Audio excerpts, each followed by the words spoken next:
Né? Vamos fazer uma prece, elevando o nosso pensamento, o nosso querido Mestre Jesus,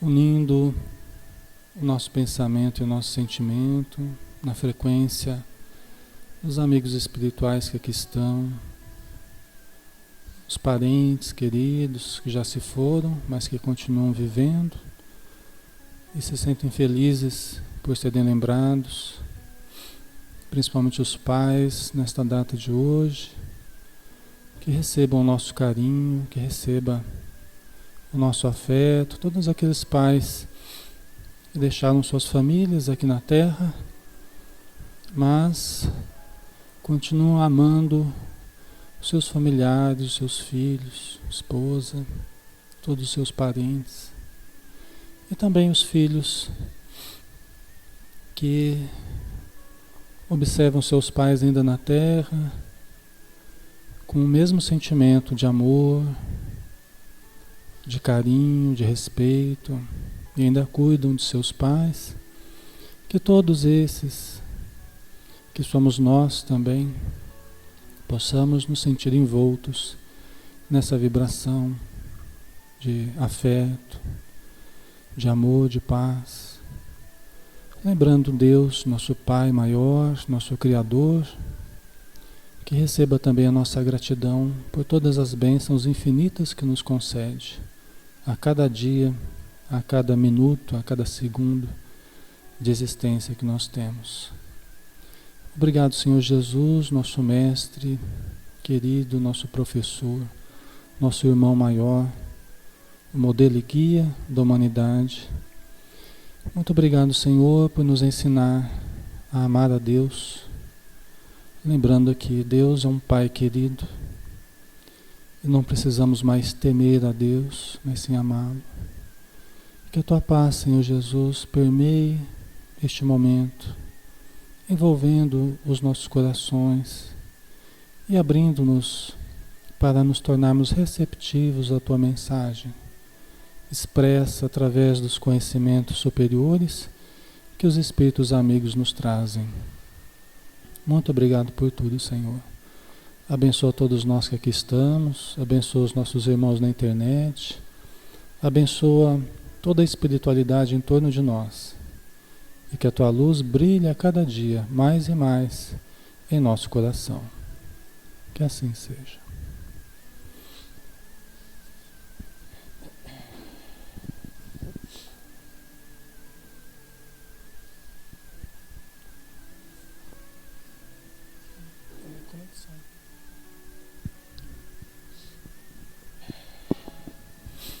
Muito bem, pessoal, vamos então dar continuidade, né? Nós estamos fazendo o estudo do livro Nos Domínios da Mediunidade, né? No Espírito André Luiz, através do Francisco Cândido Xavier. Estamos terminando o capítulo 22, Emersão do Passado, tá? Aquele caso de animismo, né? Em que numa reunião mediúnica uma senhora, uma moça está dando uma comunicação, mas essa comunicação ela não é de um espírito que está próximo ali dela. Ela é a comunicação dela mesma, do conteúdo de sofrimento que ela traz de uma encarnação passada. No caso de animismo, embora os espíritos evitam falar em mistificação, porque mistificação seria um engodo, seria um engano, mesmo que inconscientemente, traz um peso assim de como que uma intenção em enganar, né? E não é o caso. É o caso apenas de uma pessoa que está torturada ainda pelas dificuldades que traz do passado, tá? E aí tem mais um finalzinho só, que é essa questão da prece, que o André Luiz vai falar, né? A importância da prece, o recurso da prece. Naquela altura, Raul Silva, que continuara a tarefa de doutrinação junto à manifestante, convidou a doente ao benefício da prece. Competia a ela suplicar ao céu a graça do esquecimento. Cabia-lhe expungir o passado da imaginação, de maneira a pacificar-se. E singularmente comovido, Raul recomendou-lhe repetir em companhia dele as frases sublimes da oração dominical. Então, porque se vocês se lembrarem, a instrução que os Espíritos deram é que essa comunicação e essa entidade, vamos dizer assim, que estava se comunicando, que não era uma entidade, na verdade, que se comunicava, era a própria médium trazendo um conteúdo conflitivo do passado, né? Mas era uma personalidade antiga. Não era a personalidade dela atual. Era uma personalidade da encarnação passada, que não era espírita, que não era, às vezes não era nem cristã, às vezes não, né, a gente não sabe, aqui não fala. Mas eu quero dizer assim, era uma outra pessoa. Não era a pessoa de agora.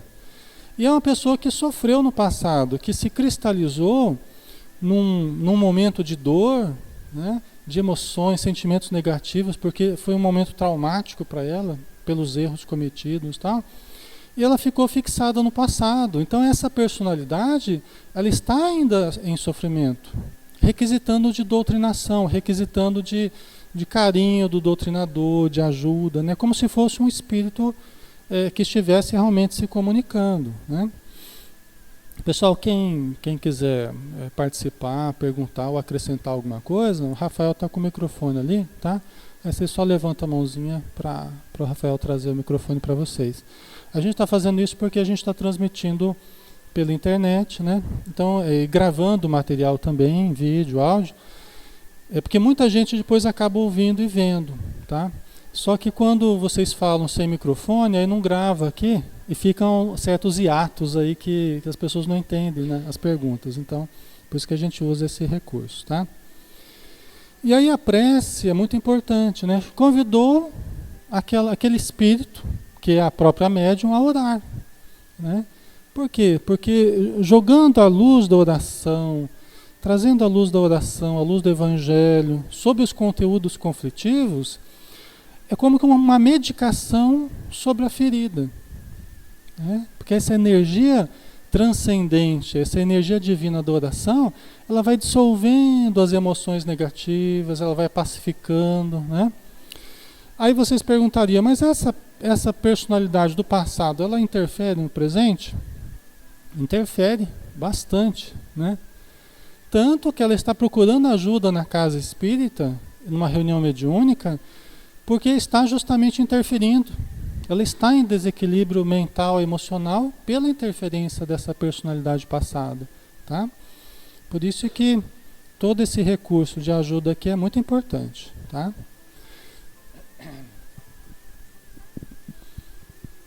A senhora acompanhou docilmente e, finda a súplica, mostrou-se mais tranquila, traduzindo a colaboração do mentor espiritual que o inspirava.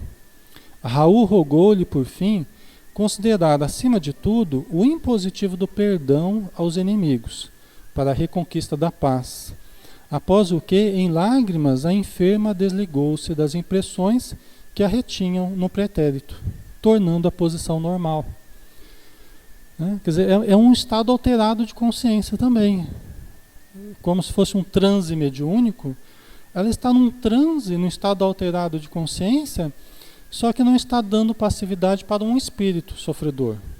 Está dando passividade para uma personalidade que ela já foi no passado. Mas não deixa de ser um estado alterado de consciência. Aí acabou a prece e como que estivesse terminando a comunicação, ela voltou à consciência, né? Essa consciência de vigília, que é um estado mental, cerebral até, tem uma frequência específica, né? A consciência de vigília, em torno aí de 12, 13 ciclos por segundo, né? O estado alterado de consciência, geralmente, são os estados alfa, né? Que é em torno de 7 a 8 ciclos por segundo, em termos de cérebro, né? De frequência cerebral e tal. Então é impositivo do perdão, porque essa personalidade também do passado, ela também precisa perdoar, né? Faz parte do processo de melhora o perdão, a compreensão, a pacificação, o desabafo. Então, no momento que ela chora, põe para fora, né? Ela está desabafando. Então, talvez ainda tenha necessidade várias vezes de existir essa catarse. Talvez várias vezes ainda ela vai dar comunicação, entre aspas, desse conteúdo, até ir esgotando o conteúdo emocional ligado à recordação. O conteúdo emocional ligado à recordação. Por exemplo, aqui a gente está aguardando esse momento. Nós estamos gravando esse momento, tá? Aqui tem câmeras aí, estou gravando. Mas pessoal, é interessante isso. Mas nós estamos sendo gravados o tempo todo. A gente vê isso, por exemplo, nas regressões de memória. Quando a pessoa vai, ela em estado alterado de consciência, ela vai rever dos fatos passados, ela pode rever de várias formas, inclusive como se fosse um filme. Ela se vê como se fosse um filme. Mas como é que é isso, né? Como é que a pessoa se vê como se fosse um filme? Sendo que nós estamos aqui, o que está gravando aqui, né? Mas é interessante, né? Os registros da vida registram tudo, né? Inclusive as influências que estão aqui, né? Espirituais, está tudo sendo registrado. É uma coisa muito interessante isso. Fala, Eduardo. Esses registros são no perispírito? Esses registros, vamos dizer assim, até os místicos chamaram de registros arcásicos ou arcásticos, né? São registros da vida, fica registrado no próprio ambiente psíquico. Né? A princípio são registros da vida. Né? É lógico que nós, enquanto espíritos, nós não estamos encerrados no corpo. Nós somos como que uma luz que não fica encerrada dentro do lustre, vamos dizer assim. Ela transcende ao lustre, né? Ao objeto que está, né, envolvendo a luz ali. A luz, ela atravessa. Então nós, enquanto espíritos, nós não ficamos encerrados num corpo. Nós também expressamos essa luz e de alguma forma nós registramos no perispírito, né, no psiquismo, no ambiente que nós estamos aqui. Né? Muito interessante. As casas, por exemplo, né, as regiões, elas registram a história viva dos habitantes que moraram. Tem até aquele livro lá, Nas Voragens do Pecado, né? O Drama da Bretanha, né? Que é o espírito Charles, né? Ele chegou lá na Bretanha, né? Lá na Europa, lá. Aí chegou numa certa região que ele percebeu, ele ouviu um grito assim, né? Ele percebeu uma psicosfera diferente, então ele ouviu um grito. Ele percebeu que houve uma coisa muito grave ali naquela região. Aí ele começa a fazer um trabalho de arqueologia espiritual, vamos dizer assim. Acho que tem algum celular aí que tá. É bom colocar no modo avião aí para cortar. Então. E então ele faz um livro, né, em cima das recordações de uma família que ele percebeu que morou. Teve um drama ali, né? Teve um drama ali naquela situação, tá? Então, acho que é de várias formas, viu, Eduardo, que esse registro se dá, né? No nosso perispírito, mas também no éter, né? Vamos dizer assim, no ambiente psíquico, né? Tá? Fala, Sandra. É a Ana perguntando, né, Isabel, ela está perguntando, a sensação de termos vivido aquele cenário inserem-se aqui, os tais déjà vu? Então, os déjà vu, né?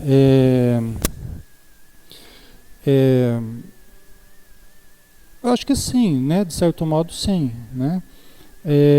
O déjà vu, o Hermínio Miranda, no livro A Memória e o Tempo, se não me engano, né? Na primeira parte do livro, ele fala sobre as experiências de déjà vu, né? E ele fala que essas experiências seriam como se a gente, num certo momento, por algum motivo, né, algum estímulo, vamos dizer assim, a gente desse um salto no futuro. Né? A gente desse um salto no futuro. E depois, quando a gente passa por aquela experiência, aí que nós lembramos que já conhecíamos. Né? Como se fosse uma vitrola, assim, com um LP, daqueles que vocês têm em casa lá, aqueles LPzão. E não serve para mais nada, não sei se, né? Aí você tem o braço ali fazendo a leitura das faixas ali, de repente você dá um esbarrão, você dá uma puladinha na faixa para frente, né? Do LP. E quando a gente passa por aquela situação aí que nós vamos lembrar que nós já tínhamos vivido, né? Mas é quando a gente passa por ela que a gente lembra. É como se nós em algum momento tivéssemos tido, né, o acesso a uma informação futura que só quando a gente passa a gente lembra, né? Por exemplo, também o déjà vu tem muito aquela questão assim, nós à noite nós vivemos muitas coisas. E nós entramos em contato com o mundo espiritual. O mundo espiritual é o mundo causal, né? Ele está à frente do mundo material. As coisas primeiro acontecem no plano espiritual. A gente sabe que aqui é tudo mais lento, né? Então tem muitas experiências que a gente tem no plano espiritual, a gente visita lugares, a gente conhece pessoas, a gente entra em contato com conteúdos, né? E quando a gente volta, aquilo fica guardado dentro do nosso inconsciente. Quando nós temos o contato com aquela cidade, com aquela pessoa, com aquela informação, com aquele momento, muitas vezes a gente lembra. Oh, parece que eu já vivi isso, parece que eu já, né, já conheci esse lugar. Por exemplo, conversas inteiras que a gente tem às vezes no plano espiritual, aquilo fica registrado no nosso inconsciente, de repente a gente tem aquela conversa aqui. A gente fica meio que condicionado. E no momento certo a gente tem aquela conversa, de repente num grupo inteiro de pessoas. Né? Porque nós trazemos a lembrança de algo que já foi conversado, às vezes em grupo mesmo no plano espiritual, né? Então tem na questão do déjà vu tem vários aspectos, né, a serem considerados, tá? Ok, vamos lá então. Então a senhora que orou, né, e depois voltou ao estado normal. O assistente comentou então, enquanto Raul aplicava na irmã passes de reconforto. Outra não pode ser, por enquanto, a intervenção assistencial em seu benefício. Pela enfermagem espiritual bem conduzida, reajustar-se-á pouco a pouco, retomando o império sobre si mesma e capacitando-se para o desempenho de valiosas tarefas mediúnicas mais tarde. Porque a gente viu, né, foi perguntado, mas ela é médium? Pode ser considerada médium? Pode, o instrutor falou. Um vaso quebrado não deixa de ser um vaso, ele pode ser consertado, foi a explicação que o Aulus deu, né? Ele pode ser consertado e vai servir de receptáculo, vamos dizer assim, para os conteúdos, né? Então ela é médium também, só que ela ainda não está produzindo mediunicamente, né? E isso ela só vai conseguir a partir de um relativo equilíbrio que ela for conquistando, inclusive superando os próprios conflitos que ela vence, que ela vive, né? Aí ela vai poder se abrir de fato às influências espirituais e servir como médium produtiva, tá? E por isso que está falando, né? Reajustar-se-á pouco a pouco, retomando um império sobre si mesma e capacitando-se para o desempenho de valiosas tarefas mediúnicas mais tarde. Né? Quer dizer, o que pode ser feito por ela hoje é isso. Não é nada mais além disso, né? Mas mais tarde ela vai poder ter outras tarefas, tá? Aí a gente acabou o capítulo 22, né? A gente vai entrar no capítulo 23 agora, a fascinação, tá? Vamos fazer um estudo sobre a fascinação, que é um dos estágios da obsessão, né? Que seriam 3 a princípio: obsessão simples, fascinação e subjugação, tá? A gente pode dividir nessas três etapas aí. Essa influência pertinaz dos espíritos sobre nós, né, que a gente chama de obsessão, e a anuência, a adesão do nosso pensamento ao obsessor, entrando mesmo na obsessão, pode ser dividida nessas 3 etapas, né? Obsessão simples, fascinação e subjugação. Ou possessão, né? Então, um caso de fascinação. Terminado o atendimento à primeira mulher, porque tinha outras pessoas participando da reunião mediúnica, tá? Não como integrantes da equipe mediúnica, mas como pessoas que estavam na assistência, né? O André Luiz recomenda que se deixe no livro Desobsessão, ele fala, ó, deixa lá um lugar reservado para que algumas pessoas que estão se tratando possam participar da reunião mediúnica, né? Então era assim que eles procediam. Terminado o atendimento à primeira mulher, outra senhora doente passou de improviso ao transe agitado. Quer dizer, outra pessoa ali entrou num transe. E são pacientes ali que estão sendo cuidados na reunião, né? Ela levantou-se de maneira esquisita e, rodopiando sobre os calcanhares, como se um motor lhe acionasse os nervos, caiu em convulsões, inspirando piedade. Ela levantou de maneira esquisita, deu uma rodopiada e caiu em convulsões. Vocês já viram, por exemplo, na rua, dentro de um ônibus, ou dentro, vocês já viram pessoas entrar numa crise convulsiva? Já viram? Né? Então, às vezes acontece, né? Eu já dentro de um ônibus, às vezes indo para a faculdade, já aconteceu uma vez lá. Uma pessoa no banco da frente lá começou a enrolar a língua, a ter, né, uma crise lá. Coloquei a mão ali meio disfarçado ali, comecei a fazer uma pressa, aplicar um passe. Você vai fazer o quê, né? Enquanto outros tentavam segurar a pessoa para não se afogar, né, na própria língua, tal, tem aquela situação, né? Mas acontece, né?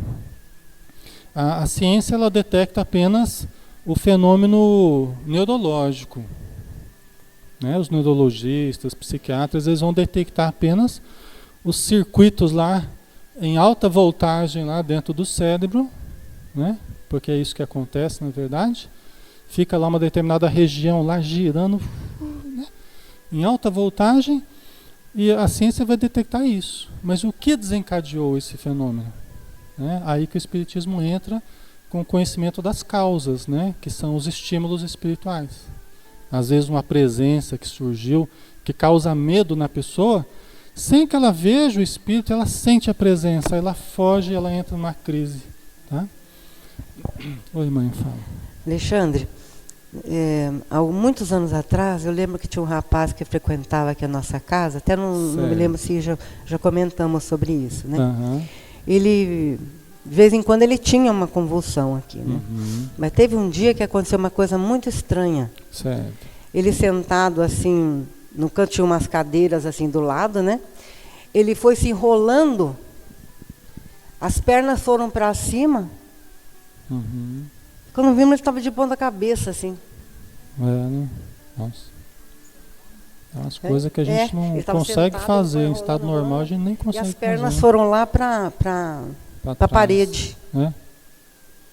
Muito estranho. Isso eu nunca tinha visto, realmente, viu? Porque as convulsões dele eram aquelas normais que a gente está acostumado a ver, né? Se a gente pode dizer que é normal, mas é o que acontece, né? Sim. Mas isso daí foi, assim, muito estranho. Que coisa, né? Existe um retesamento de músculos, existe... Fica às vezes em posições, em um jeito que a gente não conseguiria ficar nem alguns segundos, né? E às vezes a pessoa fica lá, né? Realmente é bem chocante quando a gente vê, né? Algumas situações. Então vamos ver daqui a continuidade, né? Então essa senhora entrou nesse estado, nessas convulsões aí. A enferma jazia sob o império de impassíveis entidades da sombra. Tá? Então ela estava sob o império de impassíveis, quer dizer, era mais de uma entidade, né? Eram várias entidades da sombra. Sofrendo, contudo, mais fortemente a atuação de uma delas, que ao enlaçá-la, parecia interessada em aniquilar-lhe a existência. Quer dizer, eram vários espíritos que estavam influenciando a moça, mas de preferência uma delas, em especial uma delas, que parecia que estava enlaçando ela, né, como abraçando, enlaçando ela em fluidos, né, querendo aniquilar a existência da moça. Tá? Isso frequentemente acontece, espíritos que querem nos aniquilar, né, e procuram procuram brechas nos nossos hábitos, na nossa conduta, às vezes arriscada, né? No trânsito, buscam brechas para aniquilar nossa existência. Às vezes criando situações aparentemente casuais, acidentes, né? Aparentemente casuais que não são casuais, são armadilhas muitas vezes feitas com o objetivo de nos aniquilarem, né? E se não é ajuda espiritual, né? Quantas vezes a gente não passou por umas dessas, né, mãe? Se não é ajuda espiritual, depois os técnicos da polícia não sabem nem explicar como é que aconteceu o acidente, né? Que o carro parece que levantou, não tem marca de pneu, virou assim, virou assado. Não estamos entendendo como é que aconteceu. Do carro parar de determinada forma, se tivesse parado de outra, tinha batido no poste, tinha, né? Então tem umas coisas muito estranhas, né? Mas é a intervenção dos espíritos amigos, né? Que muitas vezes, quando na iminência de um acontecimento que não deve acontecer, na verdade, soa a campainha lá, antes que aconteça já vem os espíritos lá e já tomam algumas medidas, né? Algumas vezes a gente já viu isso acontecer, né? Então, quase que uivando, à semelhança de loba ferida, gritava a debater-se no piso da sala, sob o olhar consternado de Raul, que exorava a proteção da bondade divina em silêncio. O Raul é o doutrinador do grupo mediúnico, é a pessoa que coordena aqui na matéria mesmo, né? Então ele estava vendo a senhora lá se debatendo no chão e estava ali penalizado de vê-la nessa situação, né? Quase que uivando. No Evangelho de Jesus, a gente vê várias situações como essa, né? Aquele rapaz que o pai dele foi pedir ajuda, falou, ele se joga no fogo, se joga na água, né? Vive se machucando e tal. Iam pedir ajuda para Jesus, né? No Evangelho fala os endemoniados, o endemoniado gadareno, né? O jovem lunático. Aí tem vários casos que na verdade não estava com demônio, essa visão mítica que a gente tem, né? Do demônio, aquele ser que a nossa fantasia idealizou e tal. Mas um espírito infeliz, um espírito sofredor. Às vezes até uma atitude perversa, mas não deixa de ser um espírito infeliz e sofredor, né? Então, esses casos fazem parte do Evangelho, né? E sempre fizeram parte da história das civilizações. Nabucodonosor, né? Nabucodonosor consta que foi o rei da Síria, né? Se não me engano, da Babilônia, né? Nabucodonosor. Ele acabou os dias dele como se fosse um lobo, como se fosse um cachorro. Ele agia como um animal. Acabou os dias dele desse jeito. Ou seja, um processo claro de obsessão, né? Pertinaz dos espíritos, né? E aí existiriam vários casos ao longo da história inclusive psiquiátrica. Casos de esquizofrenia, né? Quantas vezes a gente vê casos de esquizofrenia graves, né? A pessoa ela adota posturas e adota hábitos muitas vezes que parecem com animais. Fica em posição durante horas, durante dias, numa determinada posição que qualquer pessoa normal não ficaria. Tem até aquele filme Bird, você viu aquele filme Bird, Eduardo? Bird. Que é um caso de esquizofrenia, que o cara gostava muito de passarinhos, de pássaros, tá? Mas esquizofrenia geralmente surge na adolescência, né? Era conhecida como demência precoce, né? Aí quando chegou na fase de adolescência, o rapaz começou a entrar, né, em estado de esquizofrenia, e o filme chama Bird, né? Ele ficava no hospital lá como um passarinho assim, né? Em cima da cama, equilibrado de um jeito que ninguém entendia, ficava ali durante dias, né? Então assim, esse caso, né, da influência espiritual, né, de agir quase como uivando, a semelhança de uma loba ferida, isso tudo são coisas que sempre existiram, tá? Sempre houve essas dificuldades aí, sempre existiram, né? E o Raul estava pedindo em prece em favor dessa moça, né? A pobre doente adquiria animalesco aspecto, apesar da proteção generosa dos sentinelas da casa. A pobre doente adquiria animalesco aspecto, apesar da proteção generosa dos sentinelas da casa. Aulos e Clementino, usando avançados recursos magnéticos, interferiram no deplorável duelo, constrangendo o obsessor a desvencilhar-se da enferma, que continuou mesmo assim dominada por ele, a estreita distância. Quer dizer, aplicando, né, os recursos magnéticos, né, conseguiram afastar o obsessor que estava engalfinhado com a moça, estava ali abraçada a moça, né? Mas mesmo assim ela continuou dominada pela entidade a estreita distância, a uma certa distância. Por quê? Porque existe um laço fluídico, né, ligando o obsessor à obsediada. E esse laço fluídico, ele não se rompe de uma hora para outra. Ele não se desfaz de uma hora para outra. Tem que haver a mudança do obsessor e tem que haver a mudança do obsediado. Por isso que o Chico Xavier, quando ele trabalhou a vida inteira como médium de psicofonia, né, atendendo aos espíritos sofredores. Né, através dele os espíritos falavam. Isso não ficou aberto assim. Né? A gente sabe, as informações a gente sabe. A gente só teve acesso aos livros do Chico. Né? A gente não teve muito acesso às reuniões que o Chico participava. Né? Mas a gente sabe que ele participou a vida inteira das reuniões mediúnicas. Né? E dando passividade aos espíritos sofredores. Né?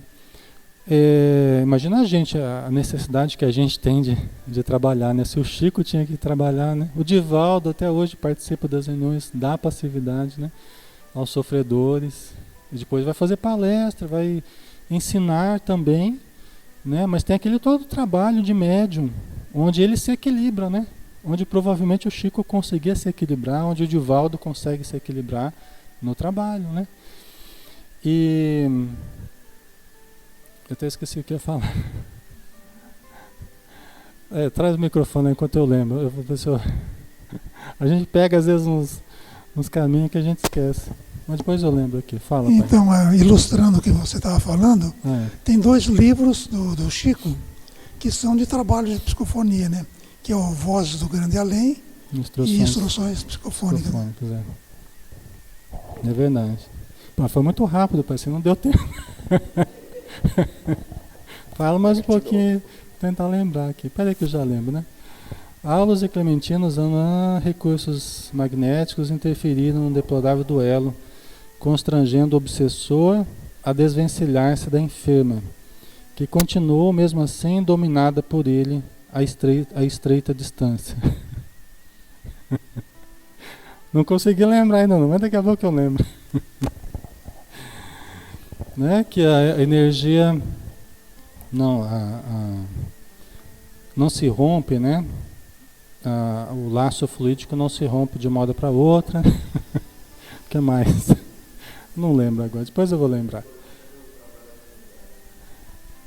Mas acho que não era isso não, era uma outra coisa. Depois eu lembro. Vocês ficam aí curiosos. Ai. Fala, Sidney. Viu, Alexandre? Hoje nos trabalhos atuais a gente não vê mais esse tipo do médium se jogar no chão e tal. A gente pode considerar isso como uma melhora na educação mediúnica de cada médium? Não, é que no caso, Sidney, é que não se trata propriamente de uma pessoa que faz parte da equipe. É lógico que nas fazendas, no passado, né, nas casas espíritas, décadas atrás, as reuniões mediúnicas abertas, até hoje ocorrem, e muitas vezes não se prioriza a educação mediúnica, né? Não se prioriza o equilíbrio, a orientação, tal.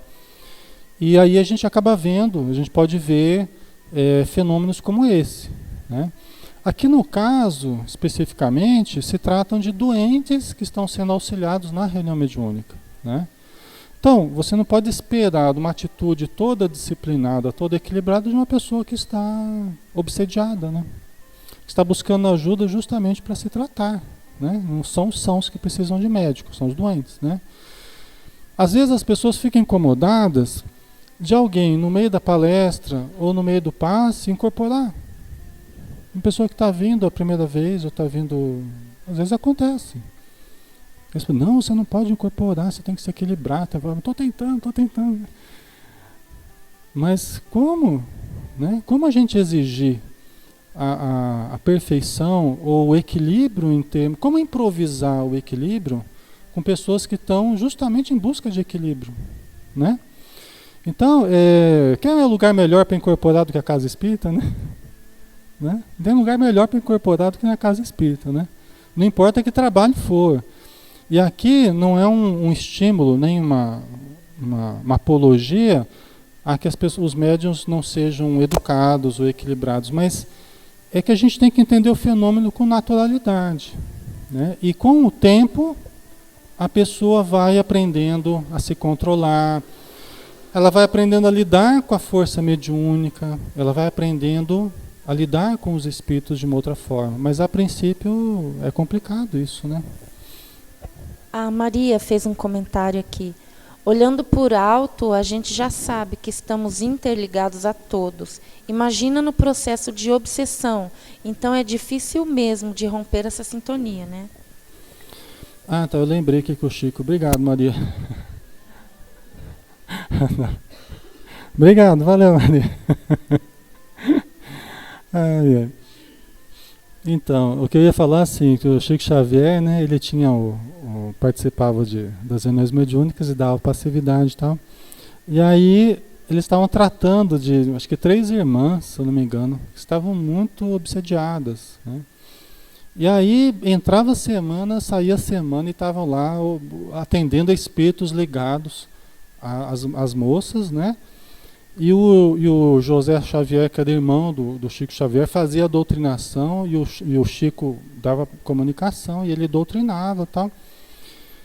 E as moças, nada de melhorar, e entra semana e sai semana e está aquela situação. E os espíritos lá se comunicando e tal. Aí o Emmanuel fala assim,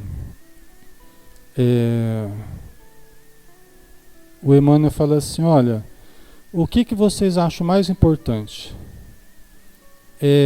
Espantar as moscas ou tratar a ferida? Porque ele falou assim, olha, essas moças, elas precisam de evangelização, elas precisam de conhecimento, de orientação. Aí eles perguntaram, mas Emmanuel, você não acha que ajudar aos espíritos é importante? Ele falou, sim, é muito importante, mas o que vocês acham mais importante? Ficar espantando as moscas ou curar a ferida? Né? Por quê? Porque a ferida são os problemas morais que a gente traz. Você trata um espírito que está nos obsediando e que está encontrando respaldo nos nossos hábitos infelizes, você atende esse espírito na reunião, afasta, o espírito vai para uma região melhor, com seus parentes e tal, e eu continuo com o hábito infeliz. O que acontece? Vem outro espírito e vai se aproveitar de mim do mesmo jeito. Essa é a ferida que precisa ser tratada, né? Então, se a gente melhora por dentro, se a gente melhora em termos de conceitos, hábitos, sentimentos, não tem como os espíritos influenciarem de forma tão intensa como antes, né? Essa é a grande questão, né? É que a Maria fez mais um complemento. Somente a evolução mesmo para se libertar, o amor e o perdão. E a Tânia também, ela fez outro complemento. A gente tem a mania de exigir de forma imediata aquilo que levamos anos para começar a aprender. Então, é verdade. É uma coisa que a gente tem que se policiar, né? Às vezes eu me vejo querendo exigir coisas que eu paro para, né, isso que foi falado pela Tânia, né? Eu levei 43 anos para conseguir fazer determinada coisa que às vezes a gente exige os outros que de uma hora para outra façam, né? Ou entendam, ou ajam de tal forma, né? Então realmente é isso, né? Eu paro para pensar, por exemplo, em termos de reunião mediúnica, né? Desde que quando eu comecei, eu paro para pensar, falo, nossa, os espíritos devem ter tido A própria equipe mediúnica, a própria equipe, né? Meu pai, minha mãe, as pessoas daí devem ter tido tanta paciência comigo nas reuniões mediúnicas, né? Eu fico pensando, falei, puxa vida, né?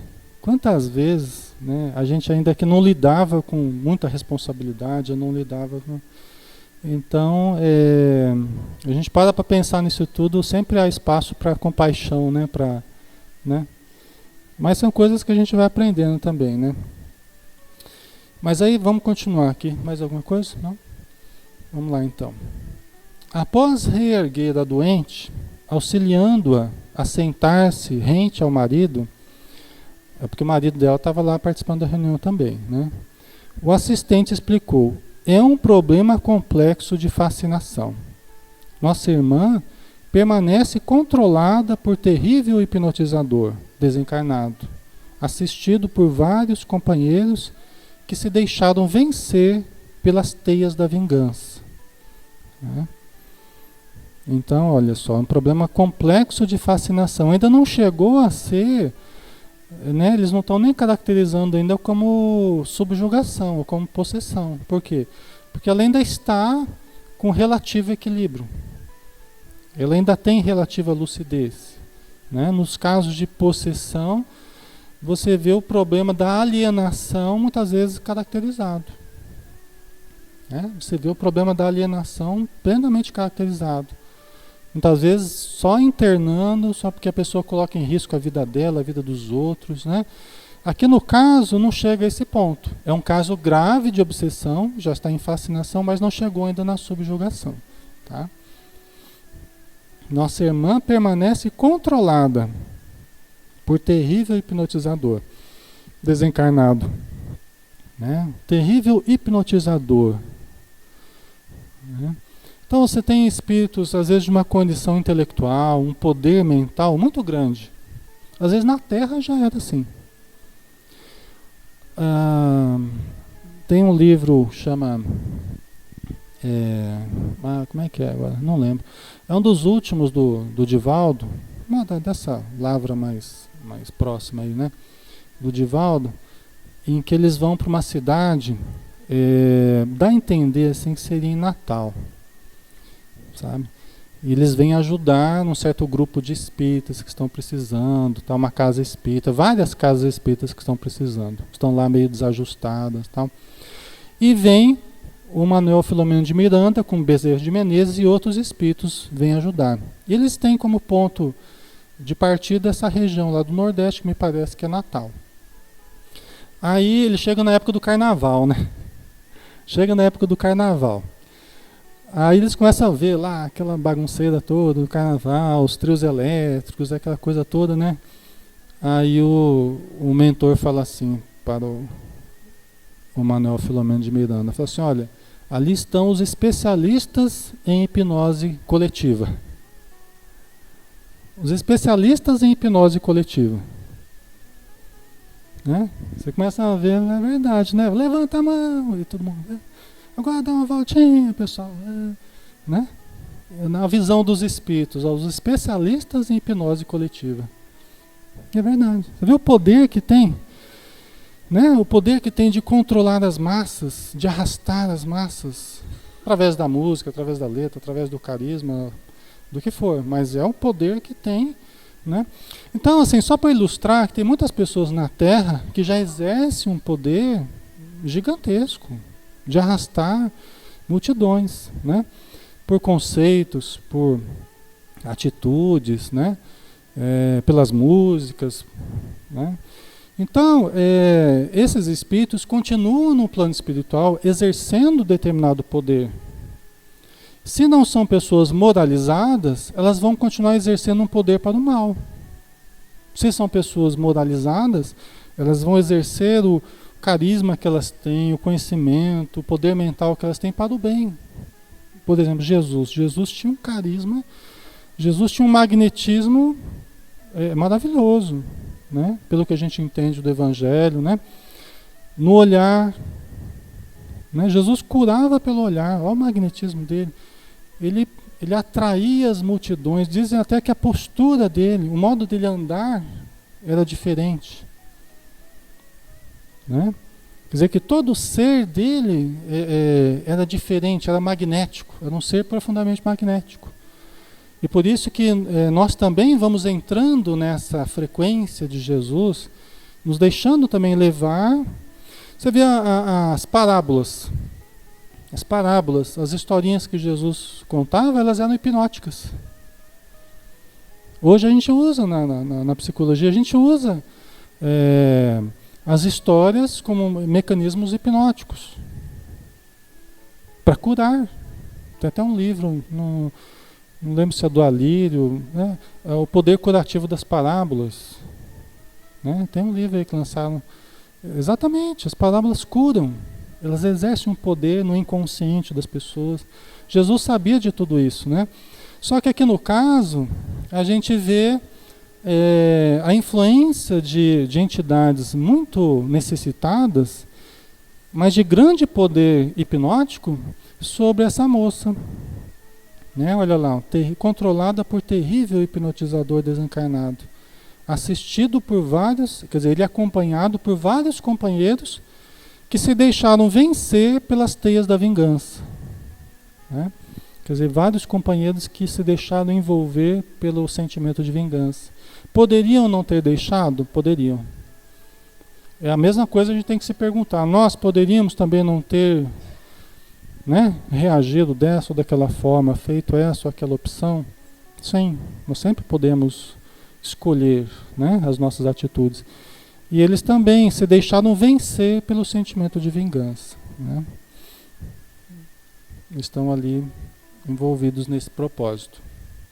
Vamos falar a última aqui, a gente já finaliza então, né? No ímpeto de ódio com que se lança sobre a infeliz, propõe-se humilhá-la, utilizando-se da sugestão. Não fosse o concurso fraternal que veio recolher neste santuário de prece, em transes como este, seria vítima integral da licantropia deformante. Né?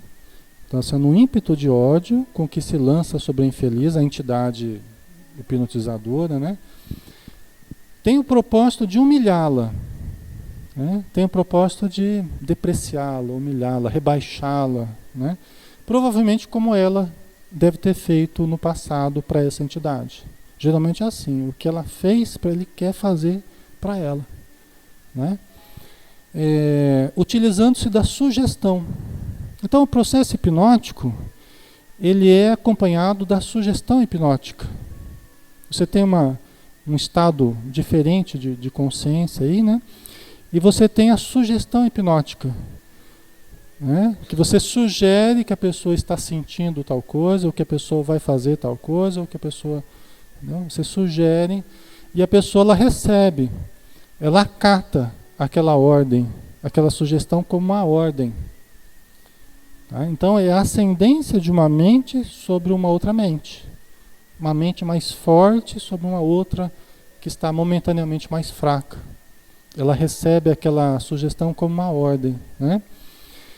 E por isso que a Joana de Ângeles ela fala se a gente quer mudança de sentimentos, se a gente quer melhoria sobre qualquer aspecto, ela fala assim, não cesse de auto-induzir-se. Não cesse de auto-induzir-se àquilo que você deseja. De bom, de saudável. Por quê? Porque aqueles que querem o contrário para nós, eles ficam o tempo todo lá sugerindo coisas negativas na nossa mente. Quantas pessoas falam assim, Alexandre, não consigo controlar meu pensamento, quando eu vejo eu já estou pensando negativo, eu já estou... Né? Por quê? Porque alguém está ali pressionando, jogando só coisas negativas. Aí a pessoa vai acatando aquilo e vai nutrindo aquilo no próprio pensamento. Né? Então a gente tem que fazer o trabalho contrário. Vem pensamentos autodepreciativos, não valho nada, eu não... nada dá certo, nada não sei o quê. Você tem que falar assim, olha, tudo que eu faço dá certo, né?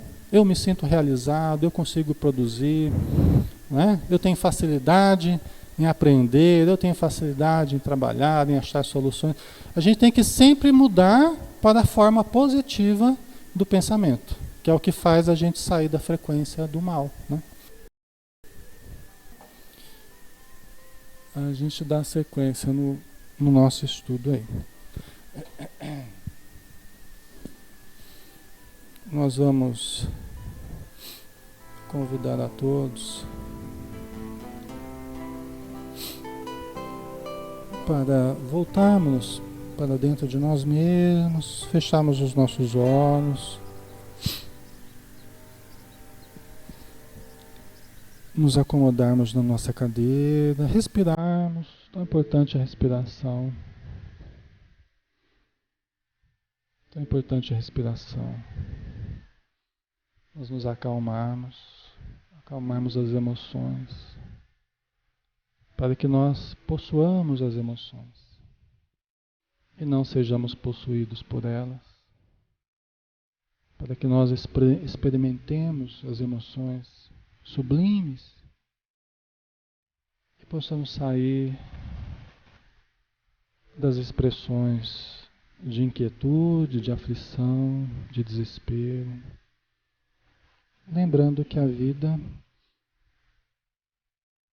é feita para vivermos com harmonia, com paz, ouvindo o nosso coração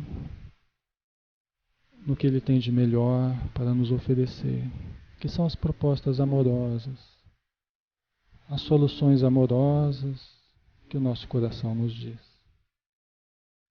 Quando o nosso cérebro está turbilhonado, ouçamos o nosso coração e ele, mais preservado, vai nos trazer as propostas amorosas, vai nos trazer as saídas de luz simples, baseadas sempre no amor, na compreensão, no perdão, na compaixão, na tolerância. Então vamos mentalizar um ambiente bem bonito, bem tranquilo, em que nós possamos nos ver em clima de saúde, em clima de equilíbrio, em clima de paz, nessa região de beleza, de harmonia, de flores, de árvores, de verde, de cores, de luzes, de aromas, de energias, que todos nós podemos aurir, absorver em nossa mente, em nosso perispírito e em nosso corpo físico. Então imaginemos-nos nessa região tranquila e agradável, num clima de saúde e de paz, sorridentes, cultivando a alegria, que é uma das características mais notáveis, importantes, da presença divina dentro de nós e da saúde mental, emocional, alegria. Então cultivemos o sorriso, a alegria dentro de nós, no nosso corpo, na nossa alma. Sintamos essa alegria, esse sentimento bom de reverência a tudo que é sagrado, a tudo que é belo, a tudo que é elevado, sublime. E agradeçamos a Deus pela oportunidade da vida. Querido Pai, Pai de todos nós, Criador de todo o universo, desde o macrocosmo até o microcosmo, as estrelas, os sóis, as galáxias, as nebulosas, até a infinitude dos micro-organismos, da vida estuante que vibra em toda parte e também dentro de cada um de nós. Força sublime e radiante em todos os quadrantes do universo. Força constante e imutável, perfeita, amorosa e justa. Muito obrigado, Pai querido. pela bênção da vida que nos é dada, pela oportunidade do conhecimento, da família, do trabalho, pela oportunidade de refazermos, reconstruirmos, aprendermos e relembrarmos tudo o que é importante e essencial para cada um de nós. Muito obrigado, Senhor. Que neste dia possamos lembrar de Ti com amor, com carinho, com gratidão e aproveitar esses momentos de comunhão contigo e absorvermos mais e mais da Tua infinita luz. Muito obrigado por tudo. Que assim seja.